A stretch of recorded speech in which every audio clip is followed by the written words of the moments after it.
শিকার হয়ে বাংলাদেশের লক্ষ লক্ষ মানুষ জীবন দিয়েছে। লক্ষ লক্ষ ছাত্রদল, যুবদল, স্বেচ্ছাসেবক দল, মূলদল যারা বিএনপির অনুসারী তাদেরকে কিন্তু বাংলার মাটিতে কষাঘাত করেছে, রক্তাক্ত করেছে, খুন করেছে, গুম করেছে, হত্যা করেছে, ধর্ষণ করেছে। সেই মাফিয়া রানী হচ্ছে শেখ হাসিনা। কারণ এই দেশটা কিন্তু মনে করেছিল তাদের বাপদাদার একটা তালুক।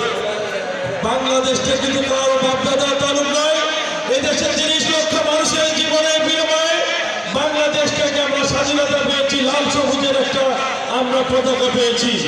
সেই বাংলাদেশের লাল সবুজের পতাকাকে খামচে ধরেছিল এক ধরনের হায়না, যে হায়নারা মনে করেছিল যে বাংলাদেশটা তাদের নিজের কর্মভূমি মনে করে তারা এই দেশটাকে নিজের মতো করে শোষণ আর শাসন চালিয়েছে।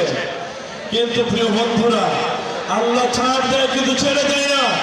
আমরা দেখেছি গত 5ই আগস্টে ছাত্র এবং জনতার বিপ্লবী আন্দোলনের মধ্য দিয়ে যে বাংলাদেশে রূপরেখা বাস্তবায়নের জন্য কালুরঘাট বেতার কেন্দ্র থেকে শহীদ রাষ্ট্রপতি জিয়াউর রহমান কিন্তু ঘোষণা করেছিল, ওই রিপোর্ট করেছিল।